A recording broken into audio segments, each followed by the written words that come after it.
बड़ी खबर, सबसे बड़ी जानकारी एनडीए के घटक दल नीतीश कुमार की पार्टी से निकलकर सामने आ रहा है। दोस्तों, सुबह से ही राज्यसभा में जाने का बखेड़ा जो है देखने सुनने को मिल रहा था, लेकिन अब उस पर मुहर लग गया है।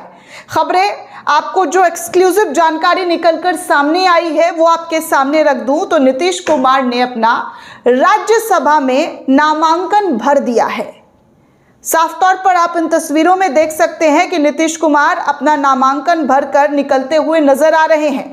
पहली बार किसी राज्य के मुख्यमंत्री को सीएम की कुर्सी छोड़ते हुए देखा जा रहा है। पहली बार अब क्या नीतीश कुमार दिल्ली की कुर्सी पर दावेदारी करने की प्लानिंग कर रहे हैं? क्योंकि कई बार नीतीश कुमार को लेकर खबर आ ही चुकी है कि वो प्रधानमंत्री बनना चाहते हैं, प्रधानमंत्री के पद पर बैठना चाहते हैं।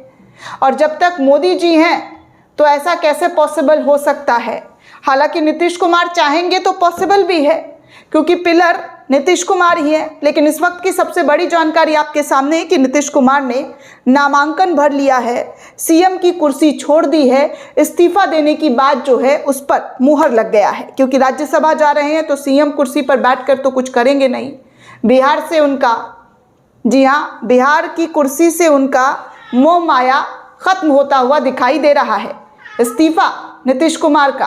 अब तक तो नीतीश कुमार के बेटे निशांत कुमार को लेकर खबर आ रही थी कि राज्यसभा के अंदर जो है उनका नॉमिनेशन करके उनको राज्यसभा भेजा जाएगा, राजनीति में उनकी बड़ी पकड़ बनाई जाएगी, पार्टी में उनको बड़ा ओहदा दिया जाएगा। लेकिन अब अचानक से आज खबर आ रही है कि एनडीए में तो भूचाल आ गया है। प्रधानमंत्री नरेंद्र मोदी दिल्ली में बैठे हुए इस वक्त शांति दूत बने हुए हैं, किसी भी मुद्दे पर कुछ बोल नहीं रहे हैं। इंटरनेशनल मुद्दा हो या घरेलू मुद्दा हो, दोनों ही मामले में मुंह पर जिप लगा हुआ है। लेकिन इसी बीच एनडीए में ऐसा क्या उठापटक हो गया, ऐसा क्या फैसला नीतीश कुमार के जरिए ले लिया गया, जिससे नीतीश कुमार के पार्टी के लोग तो खफा हो ही रहे हैं। लेकिन नीतीश कुमार दिल्ली में अपना दबदबा बनाना चाहते हैं। क्या नीतीश कुमार को सीएम वाली कुर्सी अब पसंद नहीं आ रही है? क्या नीतीश कुमार दिल्ली वाली कुर्सी पर ज्यादा नजर बनाए हुए हैं? क्या हो सकता है दोस्तों, जो अचानक से ऐसी खबरें आई और इस खबर के पीछे का मामला क्या है, ये सब कुछ आपको एक एक करके बताने वाली हूं कि नीतीश कुमार जो है अपना, जी हाँ, अपना खूंटा उखाड़कर दिल्ली पहुंचने वाले हैं। दिल्ली में वो अपनी राजनीति की शुरुआत करने वाले हैं। 20 साल से बिहार की सत्ता पर जो नीतीश कुमार ने जी जान लगाकर कुर्सी हासिल रखी, चाहे किसी भी पाले में रहे, लेकिन कुर्सी अपने साथ रखा। लेकिन अचानक से ऐसी क्या तब्दीली हुई बिहार विधानसभा चुनाव के कुछ महीने बाद कि नीतीश कुमार का मन अब बिहार से हटकर दिल्ली की ओर कूच हो रहा है।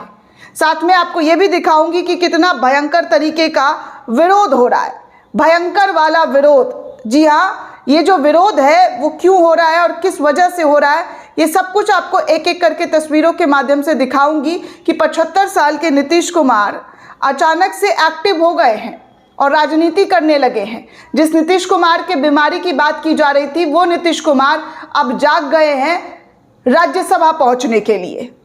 दरअसल दोस्तों, सबसे पहले ये वाली तस्वीर देखिए, ये पटना जदयू के दफ्तर की है। और ये लोग कौन है? तो ये लोग जो है उन्हीं के पार्टी के लोग हैं, कार्यकर्ता हैं।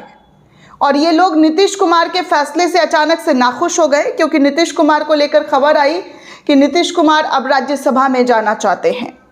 अपना नॉमिनेशन जो है, अपने आप को नॉमिनेट करके उस जगह पर पहुंचना चाहते हैं जहां से पूरी सत्ता चलती है, दिल्ली तक पहुंचना चाहते हैं।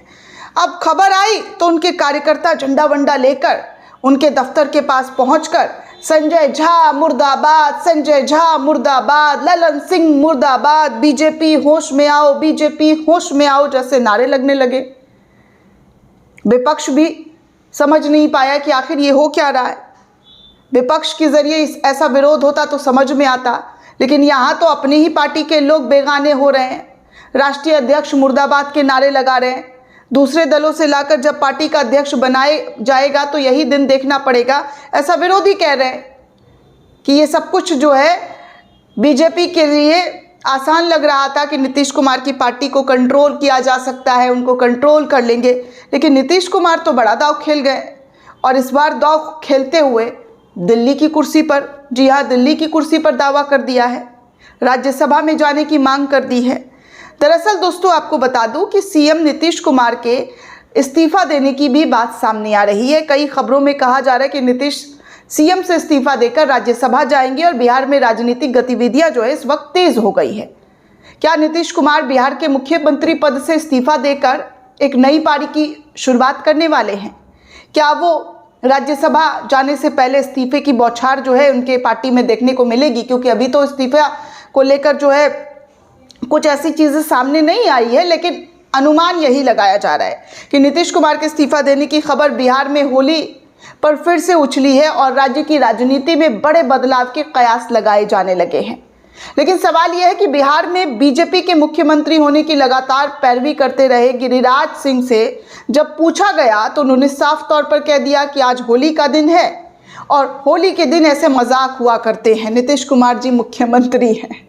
लेकिन होली के अगले दिन दोस्तों आप देखिए कि क्या हुआ है। यहाँ तो नीतीश कुमार तो सीधे राज्यसभा जाने की बात कर रहे हैं। गिरिराज सिंह का ये बयान दोस्तों तब आया जब खबर चली कि बिहार की राजनीति में बड़ा बदलाव होने वाला है। गिरिराज सिंह को भी इसके बारे में सोचिए कुछ पता नहीं होगा, तभी तो वो कह रहे हैं कि नीतीश जी ही बिहार के मुख्यमंत्री हैं। मीडिया रिपोर्ट के मुताबिक अगर बताया जाए दोस्तों तो सूत्रों के हवाले से कहा जा रहा है कि नीतीश कुमार जो है बिहार के जो मुख्यमंत्री हैं जल्द ही अपने पद से इस्तीफा दे सकते हैं और राज्यसभा जा सकते हैं। रिपोर्टों के में यह भी कहा गया है कि उनके बेटे निशांत कुमार को उप मुख्यमंत्री बनाया जा सकता है और नया मुख्यमंत्री बीजेपी से शायद हो सकता है। रिपोर्टों में यह भी कहा गया है कि यह फैसला होली के बाद या अगले हफ्ते हो सकता है। राज्यसभा चुनाव के नामांकन की प्रक्रिया इसी हफ्ते से शुरू होने वाली है। नामांकन दाखिल करने की आखिरी तारीख 5 मार्च और चुनाव 16 मार्च को होंगे। बिहार से 5 सीटें खाली हो रही है। एनडीए के पास विधानसभा में मजबूत बहुमत है, इसीलिए सभी सीट जीतने की कोशिश की जाएगी। इन्हीं घटनाक्रम के बीच दोस्तों खबर आ रही है कि नीतीश कुमार ने अपना दांव खेल दिया और अपने नामांकन की बात कर दी है कि वो अब नामांकन भरकर सीधे राज्यसभा में अपनी एंट्री मारेंगे। मीडिया रिपोर्टों में सूत्रों के हवाले से ये तक कहा गया है कि दिल्ली में ये सब कुछ, जी हाँ, सोची समझी स्ट्रैटेजी के तहत नीतीश कुमार के जरिए ये फैसला लिया गया है। एनडीटीवी इंडिया के मुताबिक अगर मैं बात करूं दोस्तों तो नीतीश कुमार के करीबी एक जदयू नेता ने कहा है कि ये समय शोक मनाने का है। दिल्ली में अब सब कुछ तय हो गया है क्योंकि नीतीश कुमार 75 साल के हैं और बिहार में सबसे लंबे समय तक मुख्यमंत्री रह चुके हैं। उन्होंने 10 बार शपथ ली है। कुछ समय छोड़कर 2015 से लगातार वो मुख्यमंत्री हैं। उन्होंने कई गठबंधन बदले, लेकिन लड़कियों को साइकिल बांटने और शराबबंदी जैसी योजनाओं से महिलाओं का बहुत समर्थन और दिल जीता है। 2025 के विधानसभा चुनाव में भी उन्होंने कमाल किया और एनडीए को जीत दिलाई है। और नीतीश कुमार का ऐसा फैसला उनकी सोची समझी रणनीति के तहत हो सकता है। रिपोर्ट में यह भी कहा जा रहा है दोस्तों कि बीजेपी लंबे समय से बिहार में मुख्यमंत्री पद चाहती है क्योंकि विधानसभा में बीजेपी सबसे बड़ी पार्टी है, लेकिन नीतीश कुमार की वजह से मुख्यमंत्री पद जदयू के पास रहा है। रिपोर्टों के अनुसार अब यदि नीतीश कुमार राज्यसभा जाते हैं तो बीजेपी को मौका मिल सकता है। हालांकि अभी तक कुछ नाम तय नहीं हुआ है कि कौन अगला मुख्यमंत्री बनेगा और कौन क्या बनेगा, लेकिन ये ज़रूर खबर आने लगी कि नीतीश कुमार जो है दिल्ली में अपनी कुर्सी मजबूत करने के लिए पहुंच रहे हैं। अब आप सोच सकते हैं दोस्तों कि अचानक से नीतीश कुमार जो 20 साल से बिहार की राजनीति में सक्रिय रहे हैं, वो अचानक से दिल्ली में क्यों इंटरेस्ट लेने लगे? अचानक से उनको दिल्ली इतना भाने क्यों लगा है? सोचने वाली बात है दोस्तों। खैर, विरोध लगातार जारी है उनके अपने खुद के नेताओं के जरिए, कार्यकर्ताओं के जरिए, लेकिन कुछ लोगों का कहना है, कुछ राजनीतिक विशेषज्ञों का कहना है कि एनडीए में भयंकर मतभेद चल रहा है, जिसकी वजह से नीतीश कुमार का ये फैसला उनके लिए मास्टर स्ट्रोक साबित हो सकता है, क्योंकि प्रधानमंत्री के एक पिलर नीतीश कुमार हैं और इस पिलर को अगर कमज़ोर करने की कोशिश की गई तो ये पिलर भी उनको जवाब देने के लिए तैयार बैठा हुआ है। आगे आगे देखिए बिहार की राजनीति में क्या क्या भूचाल आने वाला है। आपको पल पल की अपडेट, पल पल की जानकारी देती रहूंगी। फिलहाल जो बिहार से अपडेट निकल कर सामने आया है वो आपके सामने रखा है। आगे भी इसी तरीके की तमाम खबरों के साथ जुड़े रहे, बने रहे। शुक्रिया, धन्यवाद।